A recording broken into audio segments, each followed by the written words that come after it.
Do not want to make a mistake in this qualification race for this rolling start, and here we come. Merc on Merc as we head down for a rather murky start in terms of the weather too.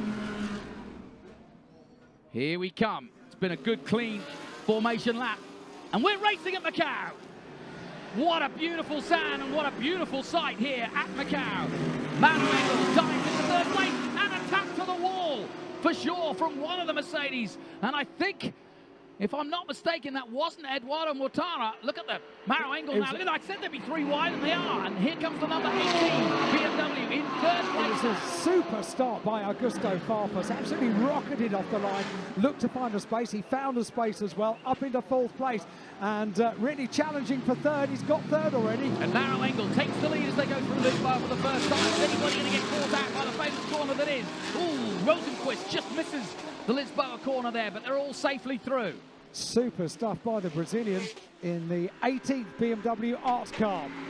Maro Engel leads up into sector 2. Now this very, very tight. They're so wide, these cars, and the walls and the barriers get oh so close. They never look quite as close as when you've got GT cars racing, and in a single line they all go through. So a few little skirmishes, but pretty much everyone seems to have got away with this. Eduardo Mortara there in 2nd place, Augusto Farfus in 3rd, and Maro Engel from the inside of the 2nd row of the grid getting the best of the starts. And it was Daniel Juncadella who definitely came together with the wall in the number 50 Mercedes. If we go back and have a look at the replay, if they do show us that, as we go on board now, he definitely touched the outside wall of Reservoir Bend. Doesn't look as though there's major damage to the car, but we'll keep you informed as to whether... Oh, no! Oh, mayhem! And there's millions and millions and millions of dollars of damage here at the mighty Macau. And that is one of the worst GT accidents I've ever seen here.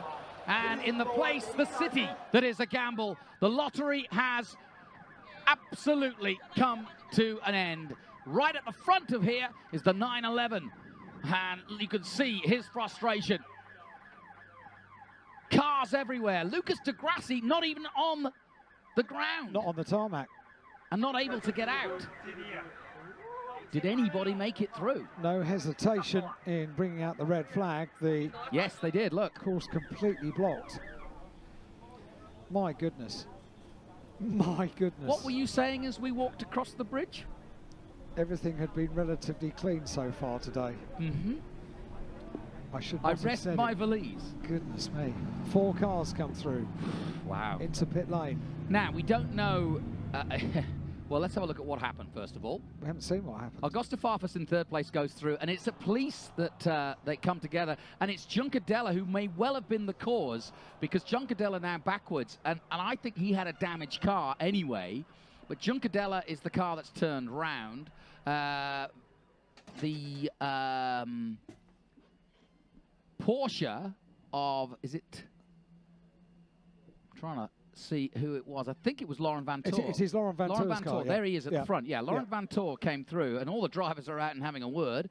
But obviously, nobody happy. Lucas de Grassi in the middle of your picture there. 4 cars have got through. Only 4 cars. Well, yes, but I'm looking back at the 99 still of the Tom Blomqvist. He's involved. So is the number 5. It just depends. The shot is not as clear, but I can tell you a concertina effect, given that you're coming down Moorish Hill into this right-hander, could mean that literally the whole field has been affected in some way or another. And I can also assure you that we've got a long wait for the resumption of this one, folks. But if you've just tuned in and you've never seen the Macau Grand Prix, this is not bad driving. These are the very best drivers in the world. I can see that Felix Rosenquist is out of the car and okay. My first thought is that everybody's okay. Laurent Vantour taking a tour around his car. There's one of the Audi drivers, and yeah, this is a real mess. But what I was going to say, and here comes the cranes, so it won't take them too long to start to extricate them, but it just depends how further back how far down back the this field goes. Yeah, I don't think we're going to be able to get a camera angle that will show us the tail of the field, so therefore we can start picking out and working out how many cars are okay. So certainly we've got Nico Muller's car there, hard up to the barrier on the left-hand side of your screen. Nico Muller's Audi pressed up. It's a scene I've seen in Formula 3 many times, but never in GTs, not to this extent. No, we did say this the very, very tight section of the circuit, and GT cars get wider and wider, don't they, with every incarnation of a GT car. So the road completely blocked. So I almost can't bear to watch this. I know, it's painful, isn't it? I'm sure the teams and the manufacturers can't bear to. And there's the first Audi out of the way. That's the Honda. That's the Excuse me, that's the NSX Honda. Yeah. Now Marciello is in the pits. And you know what? The other thing that's happening at the moment is it's getting darker and darker, as if rain clouds are looming in. They reckoned on the weather forecast, if we got a shower, a proper shower, it will be about 1 o'clock this afternoon. It's 25 to 1, everybody. Local time. So Rafael Marciello talks to the AMG team. His first outing with this Mercedes crew at Macau in a GT car. And so far he's equipped himself pretty well. But now the tactics are going to go on, because amazingly, besides Juncadella, here's another look. So Farfus goes through and through a third. There's Juncadella, basically, I think, the cause of the accident, unless Laurent Vantor was trying to go through on the inside. Yeah, which is a no-no. And it's only a guess. There's no room. It's only a guess. Look at this. As to what happened leading up to that.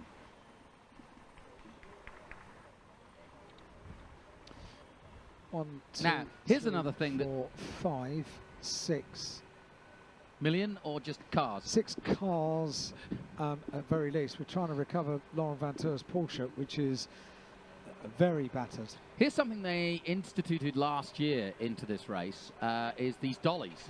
They work really well. They do. They literally just pick the front of the car up, put them on the dolly, and then pull them away.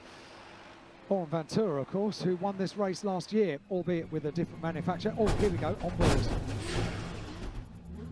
Ooh, scary. And that, of course, is the number 11 of Lucas de Grassi, who's the one who ended up off the ground. Look, there he is. Number 11. Now, 4 cars, that's all. There's Maro Engel, made it through. Most of the Mercedes. The other, Augusto Farfus. It could be a 4-way race. 3 Mercedes against a BMW. Yeah, what a peculiar situation. I think you're right. I think there are going to be plenty more cars that are unscathed. I mean, looking down to, I would argue that if the other guys were smart enough to get off the brakes or get on the brakes early enough, Rosenquist was definitely involved in the incident because he was out of the car pretty quick. That's 11th place. But we could see the likes of Marco Wittmann, Bertolotti, Dumas, Young, Robin Frins. I say that tentatively. Potentially, this could be absolutely brilliant for Robin. Yes, it could. He needs a recovery. It was a tall mountain to climb from the penultimate row of the grid. But with, obviously he wouldn't want it this way, but with a number of cars not able to take any kind of restart, then a number of places can be made up very, very swiftly. Good news, if there is that, if there is any good news from this, as they take Juncatella's car out of the way. So let's have a look at. Well, I'd like to see how Laurent Vantor approached this corner now. If we go on board with Laurent Vantor down the hill, the next is the right-hander, and you can see the Mercedes of Juncatella is in front of him. Okay, he was unsighted, to be fair. I'm not putting any blame on him. Juncadella had already hit police bend by the time that Laurent Vantor came across him. And so no blame apportioned, I'm afraid, if I'm going to put any blame in right now, and I don't want to. Let's not. Let's not. Let's talk about the recovery some more, shall we? Yeah, we shall. But I'm not going to blame the 911. I'll say that, shall I? And absolutely, and very good to have the onboard shot. So we found out what happened leading up to what can only be described as a very upsetting scene, because now forklifts, cranes, flatbed recovery vehicles, it's all hands to the pump now to get the road clear. Imagine if you were a race fan and you'd never been to Macau and you were sort of saying, well, what's all the fuss about? Why do people get so excited about it? And then you witness that, you're like, oh, I get it now. It is interesting, and following such a a clean and untroubled race for the Formula 3 cars. This was mayhem. Yeah, unpredictable, really. I did wonder if we might be. So here we go. Here's a look down the pit lane at those not involved. One is Maro Engel. That's the safety car, in fact, the driver of the FIA safety car for the WTCC. So he's actually not the driver of the car we're looking at, but that car we are looking at right here is Maro Engel's car. And he's okay, and you can see not a drop of problems for him. And got a very good start. And interestingly, people putting hoods on and umbrellas up. We have rain, folks. It's really dark, really, really dark. And the wind's just got up, so I've got a feeling it is raining. What could possibly go wrong? Yes. As you can see, the number 48 car is fire and clean as a whistle. Eduardo Mortara is okay. And Augusto Farfus is A-OK. This is the next car you will see. Number 18, the Schnitzer BMW. And Charlie Lamb and the boys. So Farfus in and with a great chance of perhaps making it. He made a really good start, did Augusto. And yeah, you'll see a few drops on the camera now. There's Charlie Lamb chatting away down. It's Callum Ilott. Maybe he fancies his chances. He's asking him what the fuss is all about. And there is one Group M car. Do you think he's coming through to gloat? Probably, yes. We didn't have a red flag. Yeah, it's your problem. We saw Raphael already out of the car, but that's his car. So we literally have 4 unscathed cars in the pit lane. I've never seen anything like this in all my years. We're looking at Chaz Mostert's car being dragged back. The 4th of the BMWs, and I've just seen spots of rain on the camera lens as well.